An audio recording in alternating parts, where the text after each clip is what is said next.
Hey, it's time for another College 12-pack. I'm your host, Patrick Kahn, Senior Editor of the College Wires. With me, as always, Tyler Natuno of LSU Tigers Wire. For the first time, Tyler, we're coming to the fans a little earlier in the week than normal as we recap the weekend that was, the wild weekend that was. But before we even get into the games that happens, there's a big story around college football that we kind of need to address. Not that I want to address it, but it is a big story. A report came out, late Saturday night, about I guess after midnight, so it's really early Sunday morning, with in a report about Mel Tucker being investigated for sexual harassment dating back to December of 2022. The interesting part here in the investigative report from USA Today Sports is that the complaint is from Brenda Tracy, and if you are familiar with her, she was a rape victim in 1998 who turned activist, and now is alleging that Mel Tucker, the head coach of Michigan State, is she accused him of sexual harassment, and now he has been suspended without pay pending an investigation. And they also have a Title IX hearing, according to this report, for October. Is it shocking that we're just now finding out about something that took place back in December? Yeah, I think when it comes to all of this, I think we just have a lot of questions for Michigan State about the timeline, about what they knew when they knew it, about why we're hearing about these things now as opposed to earlier in the investigative process.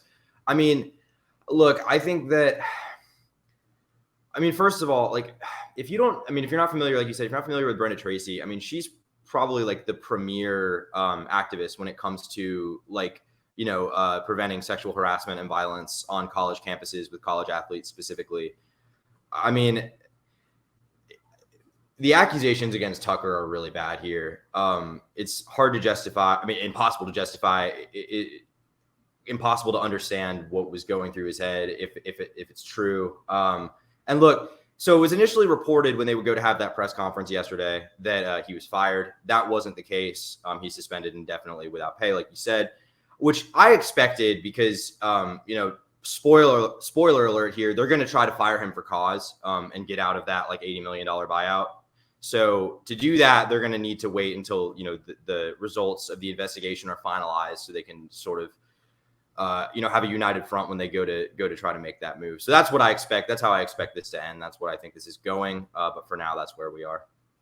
Yeah, it is unfortunate, like you said. And these situations have to be taken seriously. And I applaud them for doing that. The one thing that is curious about, it's just interesting of the timing, not necessarily the investigation, not necessarily the hearing that's scheduled to take place in October. My question is, why did they wait until this investigative report came out from USA Today Sports for them to suspend Mel Tucker if they knew all of this information? That's my big question, why it was taking so long. But we all know that a lot of times in these situations, we've seen it time and time again, where they won't actually suspend or discipline anyone until after it's brought to light, in the public eye, and we know how the court of public opinion is. But moving right along, we're going to dive into these games this weekend. Tyler, let's start with the game that you called. You said it was going to happen. Texas is back.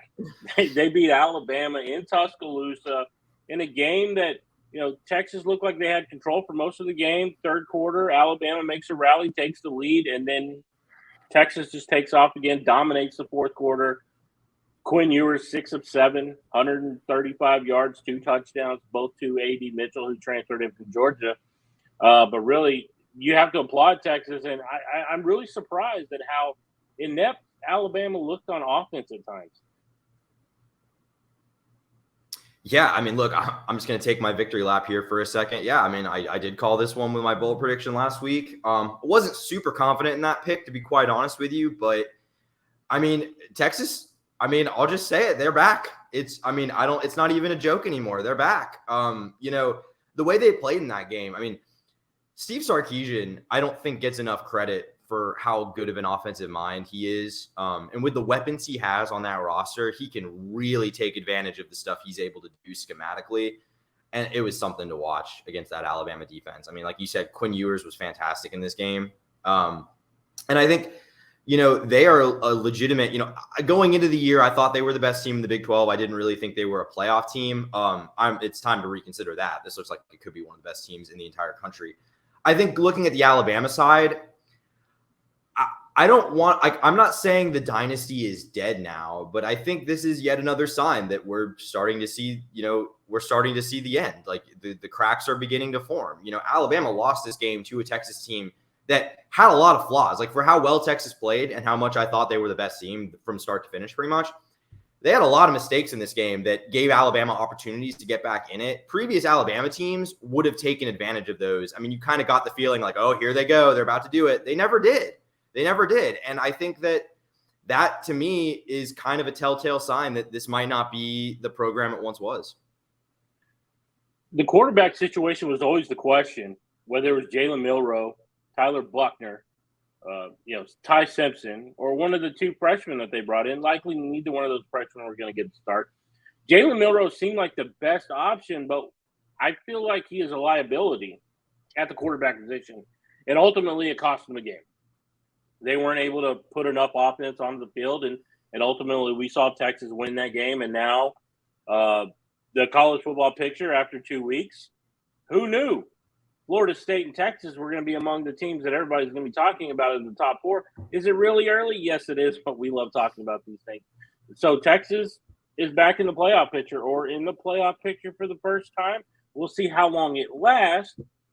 They definitely have some opportunities to show that they belong in the conversation. But right now, Texas looks like the best team in the Big 12, and they took down their future SEC opponent, the SEC brothers, Alabama, in Tuscaloosa. That was interesting. Sticking in the SEC, now there's another Texas team. We're going to talk about Texas A&M, who did look so great. They started off good. Don't get me wrong. They did start off good. But then Tyler Van Dyke in Miami proved that they are, once again, back in the top 25. You look at what they were able to do with Tyler Van Dyke, threw him for 5 touchdowns, 374 yards. Jacoby George couldn't be stopped. They had a kick return for a touchdown as well. Really, right now, when you look at this was a little bit surprising. And I'm going to take my victory lap here, because when people talk about how A&M looked, I said pump the brakes. It was just New Mexico.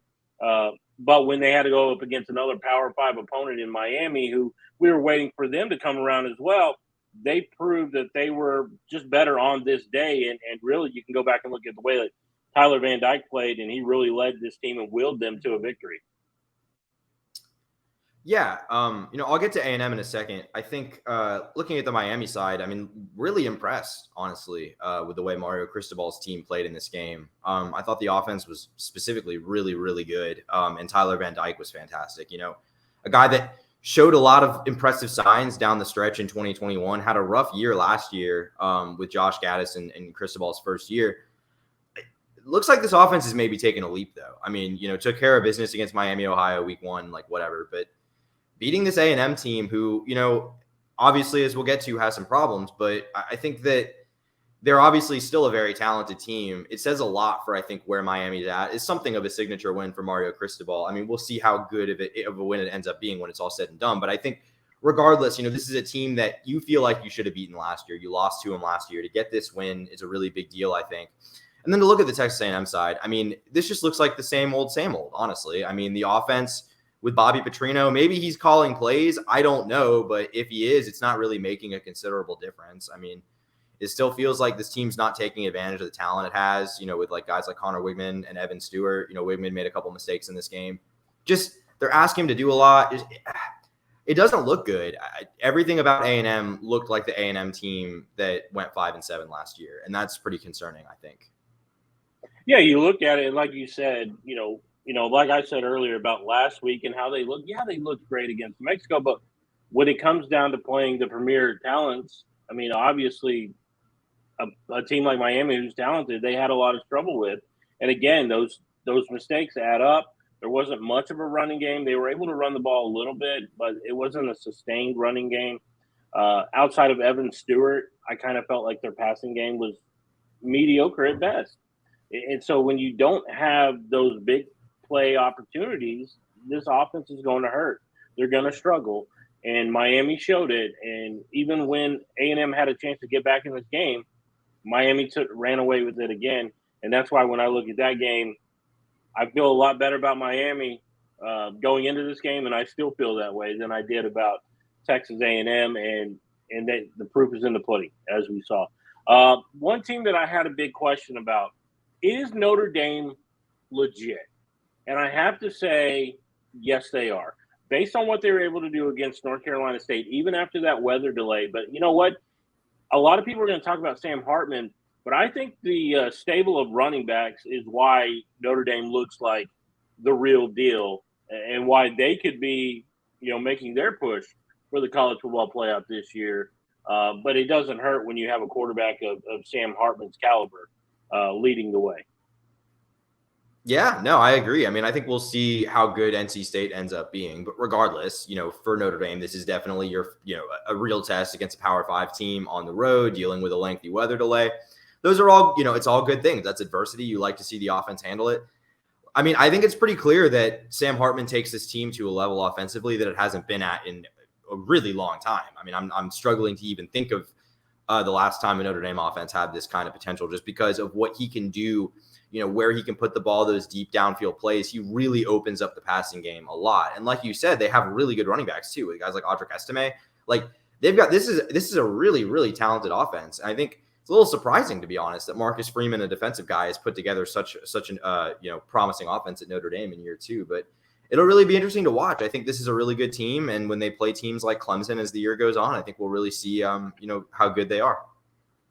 Yeah, absolutely. And it is surprising, especially considering the problems that they had going in the offseason, where you're talking about trying to get the offensive coordinator situation taken care of. There were some guys that they were linked to, but then they didn't want to leave, like at Utah. And a lot was made of it, and they kind of had to go with who was already in house.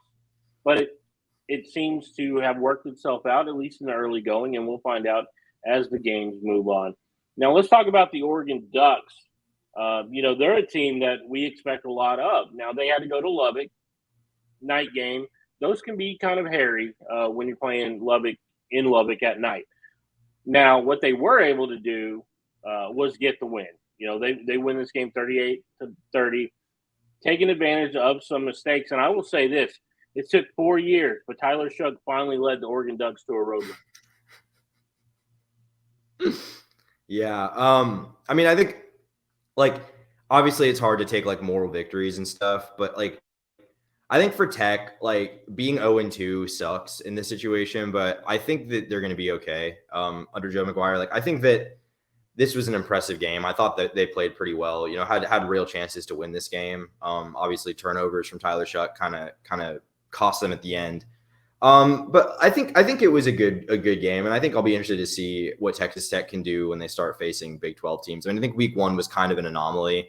That's just a weird road game to have to play at Wyoming, and then you just almost beat a really good Oregon team in your own stadium. So I think there's reasons for optimism there. I mean, on the Oregon side, I think I'd be a little bit concerned. I mean, obviously, kind of knew this was going to be a potentially weird game going on the road against a night game in Lubbock, but I think I'd be a little bit concerned, especially because, as we're going to get to, the big test coming up in 2 weeks is potentially when a possibly 3-0 Colorado team comes to town for a matchup between teams that could be ranked in the top 15 by then. So, I mean, if I'm Oregon, that's kind of what I'm thinking about is, how am I going to improve between now and then? Because I think what Colorado is going to do to test that defense is going to be a lot more than what Tyler Shough and the Red Raiders did. Yeah, when you look at the way that Tyler Shough played, he had over 100 yards rushing. He threw for over 300 yards. And Shedeur Sanders is a lot more athletic, and he's going to be able to run the football even better. And I would say that that's going to put a lot of pressure in some of the things that they do with the misdirection, all the different ways that they can attack the defense. There are going to be a lot of questions, and you're really worried about that secondary and how they can hold up against a guy like Travis Hunter, like Horn Jr. I mean, they have got plenty of pass catchers on that side of the ball. That will put Oregon to the test. But ultimately, you had to like what they did, especially when you factor in late in that game. Defense needs to hold. Yeah, Tyler Shough made some mistake with the interception. They return it for a touchdown to kind of steal that game, and then they get an interception as time expires to put the exclamation point on it.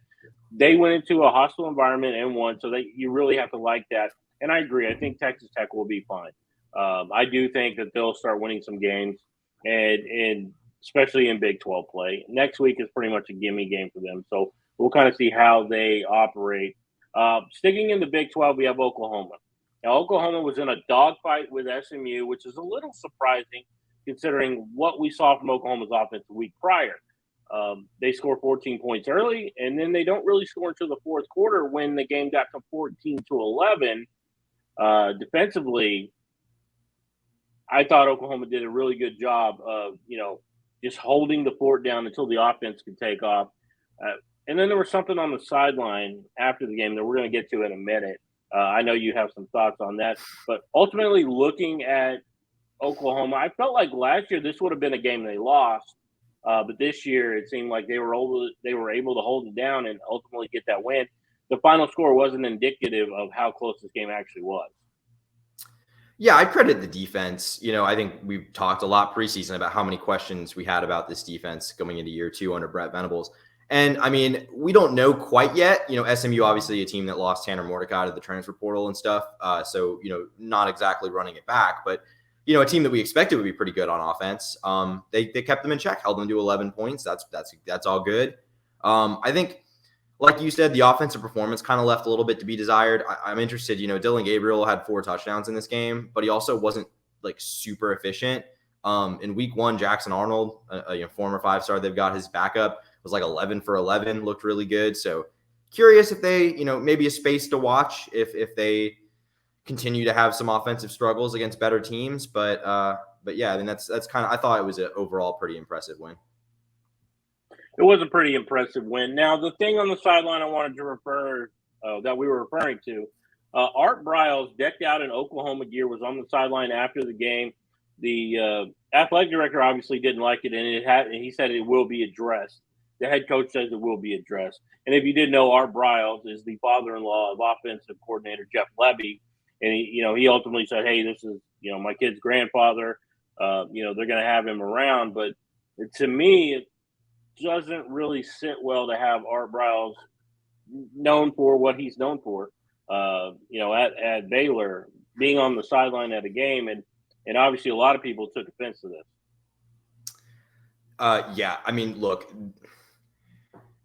this just shouldn't have happened. There's no excuse for it. Art Briles is a pariah. He should be a pariah. He should be an outcast from the sport. He should never be welcomed into the sport in any official capacity. He should not appear publicly. He should not be on the field. He should not be doing any of these things. He shouldn't be in the Instagram profile picture of the sitting offensive coordinator. I don't care that it's his son-in-law. Look, it's unbelievable to me how many people were allowed to continue their careers in college coaching after the Art Briles situation. He was really like the only one that got blacklisted because of it. I mean, his son Kendall is currently the offensive coordinator at TCU, was previously at Arkansas, and Jeff Lebby, who was on that staff, is currently the OC at Oklahoma and keeps getting these jobs. These people shouldn't be getting these jobs in the first place. I mean, I will just go ahead and say that. Jeff Lebby shouldn't have this job. Jeff Lebby shouldn't have a job in college sports for being around the Baylor situation. But he does. And the fact that he does and continues to be in these positions, and then will still, do something like bringing Art Briles and brushing it off when he's questioned about it. Look, I understand it's his father-in-law. That's not the point here. The point here is that this just can't be allowed to happen. And obviously it's something that Oklahoma knew was a possibility, because when asked about it, Brett Venables and the athletic director, they talked about it violating boundaries that were previously set in place for Lebby. So they knew that, this was always a possibility when hiring him. So this is a failure on Oklahoma's part to not be able to see this coming. This is a failure on Lebby's part to allow Art Briles to be there. I mean, this is just a failure all around. Awareness, negative 100 for Jeff Lebby, allowing Art Briles to be around the program. I agree with you 100%, Tyler. This is one thing I don't think that there's a place for. I don't think that Briles' son should be coaching. I don't think Lebby should be coaching either. It was apprehensible of what went on in Waco and went on for so long unchecked, and the only person seems to have had any punishment at all was Art Briles. All right, moving on. We have Colorado. We talked about Colorado last week. We're going to talk about them again this week. A game against Nebraska. This goes back to their Big 12, Big 8 rivalry games. A lot of great games in the series. This was an opportunity for two first-year head coaches. You had Matt Rule versus Deion Sanders. A lot was said about this game, and early on, it was tight. I mean, you saw late into the second quarter, nothing ball game, and then the floodgates opened and Colorado ran away with this game. Just shows you how quickly they can jump on a team despite how their defense was able to slow them down early on. Yeah. So this was my lock of the week for Colorado winning. And honestly, the game pretty much played out almost exactly like I thought it would. I thought that Nebraska would come out with a much better game plan than TCU did for slowing down this team, which was the case. They did. Nebraska has a better defense, and they did, hold Colorado in check, at least more so in the first half than TCU did. This was kind of a dogfight at the beginning of the game. And also what Nebraska tried to do that TCU wasn't really able to was run the ball. That's Colorado's weakness is in the trenches. They've got the talent at the skill positions in the secondary, but if you can run the ball on them, you have a chance. And that's what Nebraska tried to do. Unfortunately, Jeff Sims just really is not it, I don't think, at Nebraska. He struggles with turnovers, doesn't really move the ball. I just don't think – and that's what I said last week on the preview is I don't think they had the offense to keep up in a shootout, which is what this ultimately turned into, and that allowed Colorado to pull away. I mean, they were the better team, but, I do think this was a tougher test than TCU was in a lot of ways. They should take care of business against Colorado State next week, pretty bad Colorado State team, and then they're heading to Eugene, possibly 3-0. So very interesting. Yes, interesting is the right word there, I think. And really, it's more of a tune-up game next week. But, yeah, when you look at it, Jeff Sims and Nebraska, just the offense not clicking. They've scored 10 points the first game. They scored a little bit more this last time against Colorado, but offensively, I just don't think that they're right where they need to be. And they're a team that's going to struggle, I think, throughout the year. They're going to have to figure out something on the quarterback side. I agree with you. Jeff Sims is having trouble really executing the offense to what Matt Rule wants, but we also know this is not a year one thing. They're not going to be able just to walk in and change it. And even when Matt Rule went to Baylor, it wasn't a year one turnaround. It took some time to get some guys in there. But let's talk about another game. Last week, Rice gave Texas fits at times. But the interesting part is this week when they were playing their crosstown rivals in Houston, the Houston Cougars, they jumped out to a 28-0 lead, squandered that lead, went to overtime, but were able to hold off and beat Houston, which was shocking in and itself. Now, Houston is a team that we thought was going to be pretty good. They were good last year. Coming to the Big 12, they thought we were going to be pretty good. Now, they lose Clayton Tune. They add Donovan Smith at quarterback. And while he was key in this game, 3 touchdowns or 2 touchdowns by Donovan Smith in the fourth quarter to really get them to overtime. And it just wasn't enough. But how concerned are you with Houston right now? I mean, Houston, we have a problem. There's definitely cause for concern here. Yeah, absolutely. I think, first of all, there's a really brutal way to lose a football game if you're Houston. So, like you said, go down 28-0. I'll be honest, I didn't even realize the game that this turned into because with some of the other games on, I just stopped paying attention to this one when it got to 28-0. I was like, that's curtains, it's over. Houston came back, forced double overtime, still fall. Really bad loss for Dana Holgorsen. I mean, you can't lose to Rice at Houston. You just can't. That's the kind of game that the big money people there just will not put up with you losing, especially the way you did. I mean, JT Daniels kind of torched you. So that's concerning. And, when you look, they played a pretty tight game against a UTSA team that I think through 2 weeks looks like it might have some problems. Doesn't quite look as good to me as we were anticipating. So that win might not have been as impressive as we thought it could have been at the time. Now you drop this game to Rice. I mean, this is going to be one of the worst teams in the Big 12, it looks like. Dana is really, aside from one season, been pretty middling at Houston. I think barring some sort of momentous win like upsetting Texas or something like that, I think Dana's probably going to be in serious trouble. Yeah, it's interesting when you look at, again, JT Daniels, like you said, threw for 400 yards in that game, couple touchdowns or 3 touchdowns in this game, really helping them win. Luke McCaffrey was his best receiver in this game. It's really interesting to see how bad Houston is, and I think you're right. You look at them, they have, they're 1-1. They did beat UTSA, but they look worse than a team like Texas Tech, who's 0-2. And they'll meet up here in a couple of weeks. So that'll be really interesting to see who kind of has the edge there. But you're right. I thought, looking at the Big 12, the first head coach to be fired would probably be Neil.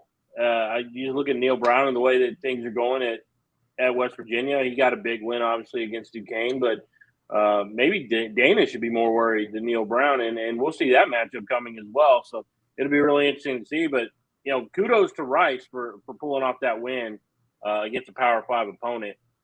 Now we have USC, who I think everybody's ready to watch USC play a bigger game. We want to see them play somebody who's going to give them a fight. Because if you look at what they did to Stanford, Caleb Williams just do whatever he wanted in that game. But I think we both agree, Tyler, Stanford's not a team that we expect to do a whole lot. It might be entertaining with the new head coach, Troy Taylor, but they're not going to challenge the USC. So kudos once again to USC for taking care of business, but I'm ready to see USC actually play somebody. Yeah. I didn't really expect Stanford to challenge USC in this game. I expected it would be a little bit closer than it was, though, to be quite honest with you. The takeaway here is that Caleb Williams is just him. That dude should just not be playing in college football. He belongs in the NFL right now. He'll be there very soon. If he actually comes back to college football next year, like he's said he might, I can't even imagine the things he'll do. This guy's really special. I think USC has a lot of problems as a team potentially that will get exposed as the year goes on. But man, Caleb Williams is so good. He's going to keep them in every game. And I think he has a good chance of becoming the second player to win the Heisman twice. We'll see. There's obviously a lot of good candidates this year. Great quarterback class this season. But Caleb Williams is pacing them all right now. We'll see if that changes. But Caleb just had to play a good half, and he was done. 49-3 at halftime. Really not much more he needed to do beyond that. But you're right. And, Caleb's dad did come out and talk with GQ and saying that he may not go to the NFL next year. If that's the case, if he wins twice, the Heisman twice, maybe we could get our first ever three-peat at the Heisman. But I'm not exactly sure that I buy into that. If you have the opportunity to go to the NFL number 1 overall pick, I feel like it's going to happen. But, again, like I said, USC, I'm looking forward to seeing them play somebody other than what we've seen the last 3 weeks. But let's talk about Ole Miss. Now, Tyler, this was my lock of the week. I had Ole Miss winning this game. I was a little nervous until I heard that Michael Pratt wasn't playing. Then my lock became, okay, I feel pretty good about this. And despite that, Ole Miss still played a tight game for most of it against Tulane until they were able to pull away late. But, again, kudos to Ole Miss for winning a game that they should win. Not only because, they're playing G5, but also because they didn't have their starting quarterback. It really would have been a smack in the face to Lane Kiffin had Tulane won this game without their star quarterback. Yeah, I picked Tulane in this game. I did that before it was not public knowledge that Michael Pratt wasn't going to play. And I think had he played, this would have been a tighter game. They might have been able to pull it off just given the way that they played, especially in the first half. I do think, though, that Kai Horton, the backup, I thought he had a pretty good game, all things considered, coming in against an SEC team. There wasn't really a massive drop-off on offense, I didn't think. Just defensively, Ole Miss ultimately pulled away in this game. I think, I hinted at maybe a potential quarterback controversy on the show last week. I don't think that's happening. I think Jackson Dart's kind of got this thing locked down. Obviously, with a guy that's experienced like Spencer Sanders waiting in the wings, could always, the leash might be a little shorter than normal, but I think that he kind of solidified that with that win on Saturday. But a huge win for Lane Kiffin, has kind of struggled in some of those bigger games. I mean, not that Tulane's like a world beater opponent, but ranked team on the road, team that won a New Year's Six game last year. It's good progress, especially in an SEC West that looks like it could be wide open. I mean, if there's a year where a non-Alabama, a non-LSU is going to win this division, it's probably this year. Yeah, you really have to like the way Ole Miss plays on offense when you got Quinshon Judkins, who you can hand it off to. You throw it to Trey Harris, Michael Trigg, the former USC tight end. They've got plenty of weapons, so they've got all the offensive weapons that they need. It's really a question of how can their defense hold up.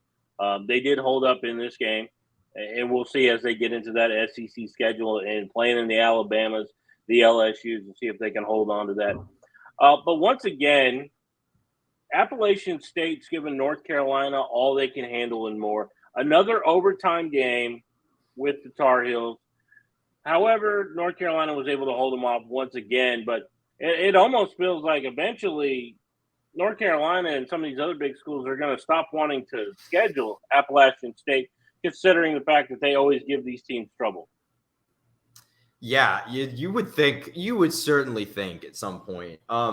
Yeah, I mean, honestly, little known piece of trivia. There's actually a statute in the state of North Carolina that says whenever these two teams play, it has to be off the wall, completely insane. So yeah, this game goes to double OT. It was kind of weird because it was like a low scoring game offensively. We didn't really expect that, and then it just kind of blew up at the end. I thought that Drake May had some mistakes in this game, but kind of ultimately led the comeback. I mean, it wasn't to me an overall particularly impressive game for North Carolina because I don't know what to make of App State. I mean, obviously they're, a relatively tough G5. That's a game that they really wanted to win with the in-state, a rivalry and stuff. But I'd be a little bit concerned, especially with just how good teams like FSU have looked, even teams like Duke have looked. Yes, especially Duke. I think, with the way that Riley Leonard plays, the way they play defensively, I had my questions. I really looked at the South Carolina game and go, okay, well, maybe North Carolina found out some things about their defense. But then you look at this game against Appalachian State, and now I have those same questions once again. And we'll find out how good they are. I mean, we know that North Carolina has the talent. It's just, can they pull it off? And that's my big question. But sticking in the ACC, there's a team that's got a lot of questions. Virginia. They just lost to a team in James Madison, who, don't get me wrong, are a talented team, but they only came up to the FBS level last year. And they made some noise in year one. But again, Virginia losing to James Madison in the way that they lost, giving up a score with 55 seconds left to lose that one. I mean, this is a game. I don't care who the Power 5 team is. A team like Virginia can't lose this football game. Yeah. When we're talking about Virginia, I just want to kind of couch everything in the context because I think it's important. This is a program that Saturday was its first home game since the tragic shooting last year that took the lives of a few players on the team. And obviously it was also the first game that Mike Hollins, the running back who survived the shooting, he scored a touchdown, his first touchdown since returning. So there's just a lot of emotions going on. Not in this game, in the game last week against Tennessee. Just everything that happens this year on the field for Virginia, I think is going to be overshadowed and sort of colored by that. And not only that, but the leadership Tony Elliott, the coach, showed in the wake of it. I don't think that this is a team that's really evaluating football stuff that much this year. Certainly less so than their in-state rival, who also had in Virginia Tech, who also had a tough year one with Brent Pry. I think that obviously a tough loss to lose to an in-state team. It's a good one. You don't want to see it, but I just don't know if we're at a point yet where we're really going to be talking like critically about Tony Elliott and the football side of things for Virginia. And on the James Madison side, I just want to say, this team should be bowl eligible. It's a joke that they can't. It's a joke that they can't win the Sun Belt. It's a joke they can't go to a bowl game. This is one of the best teams in the entire G5. Yeah, I think it's very important to know when I talk about can't lose a football game, I don't mean for Tony Elliott's job to be in question because I don't think it is. But yeah, with that bump that you got, with Mike Hollins, and not only did he score a touchdown, he scored 2 in this game. So it was a big deal for him to be not only just being able to be on the field, but contributing in the way that he is, is a testament to him. But really, when it comes down to it, like these are the games that you're expected to win, the money games that you're paying these schools that they use to bankroll their athletic department for an entire season. So when I look at that, that's really where I'm coming from, Tyler, and not so much the fact that I'm looking at Tony Elliott thinking, "Hey, buddy, your job's on the line here." Yeah, no, 100%. And I agree with you. I think like this is the kind of game that is frustrating. I just don't know if it's the kind of game that Virginia is going to kind of like make evaluations based on for a while down the line. I think we're kind of a bit removed from doing that. Absolutely. Now, that's going to do it for this edition of the College 12 Pack. Now, we will be back on Thursday to preview some more games. We're going to preview the Week 3 slate. Tyler, is there any games that you're looking forward to this week? There's one that usually happens during the third Saturday in September that I'm a little bit interested in. If you can tell, pointed the wrong finger, but if you can tell, we got Florida Tennessee this coming weekend. Very excited about that one. Also, LSU open and SEC play. So that is a big game. Always Florida, Tennessee. In recent years, it wasn't always a game that a lot of people look forward to because we kind of knew how it was going to go. But now things have changed. It'll be interesting to see how Florida prepares for Tennessee and what that team looks like and which Tennessee is going to show up. That's my big question. Which Tennessee team is going to show up for this one? And we'll get into this on the preview, but I just want to say I'm very, very interested to see what this new look defense with Florida defensive coordinator Austin Armstrong can do against Tennessee. They've looked pretty good through the first two games, showing signs of improvement. Major test coming up this weekend. But that's going to do it for this edition of the College 12 Pack. For Tyler, I'm Patrick, and we'll see you on Thursday.